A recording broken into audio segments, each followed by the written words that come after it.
मेरे साथ इंडिया के लीडिंग एग्रीकल्चरल साइंटिस्ट और आईसीएआर आईआरआई इंस्टीट्यूट के डायरेक्टर अशोक कुमार सिंह हैं।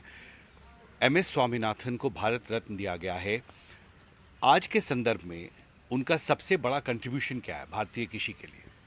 सबसे पहले तो मैं भारत सरकार द्वारा प्रोफेसर एमएस स्वामीनाथन को देश का सर्वोच्च नागरिक सम्मान भारत रत्न दिए जाने पर देश के किसानों की ओर से, वैज्ञानिकों की ओर से, कृषि से जुड़े सभी छात्रों की ओर से हार्दिक आभार व्यक्त करता हूं, जिससे हर व्यक्ति के अंदर एक नई ऊर्जा का संचार हुआ है।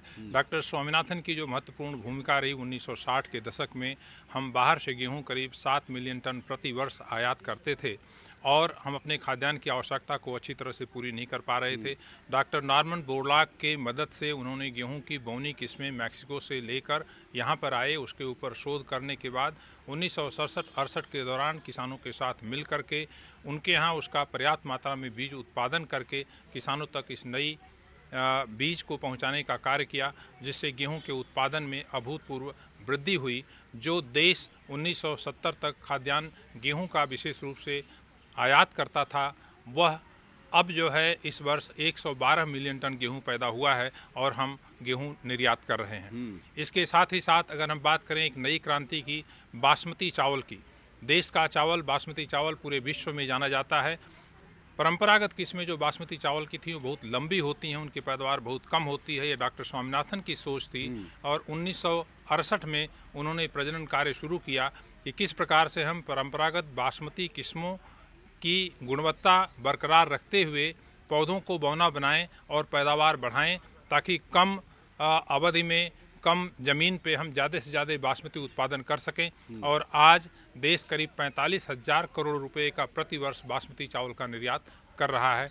ये डॉक्टर स्वामीनाथन की महत्वपूर्ण भूमिका रही है। किसानों को उनकी फसल का सही मूल्य मिले, ये भी एक इशू था जिस पर बहुत रिसर्च किया एमएस स्वामीनाथन ने। उनका एक नेशनल कमीशन ऑन फार्मर्स भी सेटअप हुआ था। किसानों को उनकी फसल का सही मूल्य मिले, इसके लिए उनकी क्या सोच थी स्वामीनाथन की? ऐसा था, जब हरित क्रांति का दौर आया तो उस समय हमारी सबसे बड़ी समस्या थी कि हम खाद्यान्न की आपूर्ति कैसे करें। इसलिए हमको जो है किसानों को उत्साहित करना था, प्रोत्साहित करना था कि वो ज़्यादा मात्रा में अन्न पैदा करें, चाहे धान हो और गेहूं हो, और इसके लिए उसकी खरीदारी सुनिश्चित करनी भी ज़रूरी थी। तो उस समय डॉक्टर स्वामीनाथन ने महत्वपूर्ण भूमिका निभाई। इन फसलों की मुख्य रूप से जो न्यूनतम समर्थन मूल्य है उसका घोषित करवाया, और ये भी सरकार के द्वारा उस समय निर्धारित किया गया कि न्यूनतम समर्थन मूल्य पे खरीद की जाए। अब धीरे धीरे हरित क्रांति का दौर जो पूरा हुआ है, हम खाद्यान्न उत्पादन के माने में आत्मनिर्भर हो गए हैं, बल्कि हम अपना गेहूं और चावल विदेशों में निर्यात कर रहे हैं। करीब करीब 25 मिलियन टन चावल और 10 मिलियन टन गेहूं हम विदेशों में निर्यात कर रहे हैं। ऐसी अवस्था में ये ज़रूरी हो जाता है कि धान गेहूं से हट करके हम इस तरह का विविधीकरण फसल में करें, ताकि किसानों की आमदनी और बढ़े। उसमें जो है बहुत सारी फसलें हैं जिनको हम व्यवसाय से जोड़ सकते हैं। खासकर जैसे मक्का है, मक्का का बहुत बड़ी संभावना है। माननीय प्रधानमंत्री जी ने लक्ष्य रखा है 2025 तक हमारा पेट्रोल है उसमें करीब 20% बायोइथेनॉल मिलाया जाएगा, और इसके लिए मक्का एक बहुत अच्छी फसल है।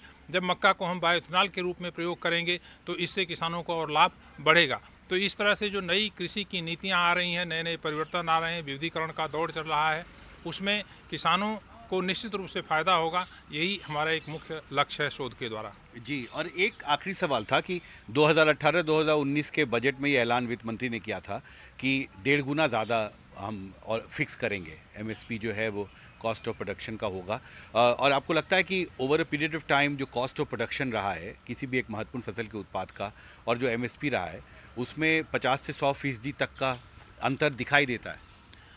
आपकी बात सही है, लेकिन हम लोग शोध के द्वारा और हमारा प्रयास है सरकार के द्वारा भी कि किस प्रकार से हम उत्पादन की लागत को कम करें, और ये बहुत ज़रूरी है। उत्पादन की लागत कम करना किसान के लिए भी अच्छा है, हमारे पर्यावरण के लिए, जल के लिए, ज़मीन के लिए और वातावरण के लिए भी ज़रूरी है।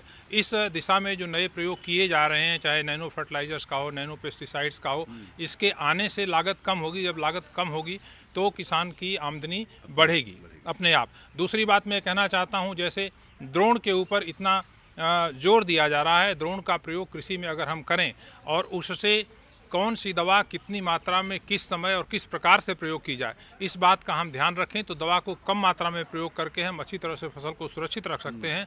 ड्रोन के द्वारा ये भी पता लगाया जा सकता है कि खेत में कहाँ पर कीड़ा और बीमारी लगी है, तो सिर्फ अगली बार जब ड्रोन जाएगा तो वहीं पे छिड़काव करेगा, पूरे खेत में दवा छिड़काव करने की ज़रूरत नहीं है।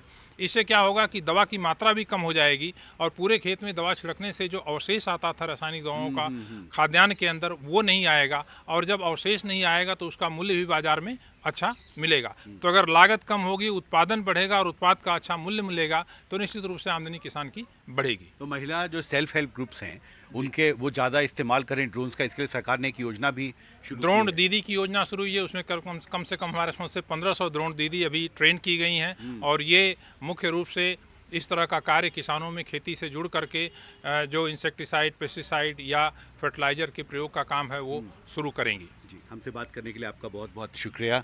तो पूसा कॉम्प्लेक्स से मेरे कैमरा सहयोगी आजम के साथ हिमांशु शेखर, एनडीटीवी इंडिया।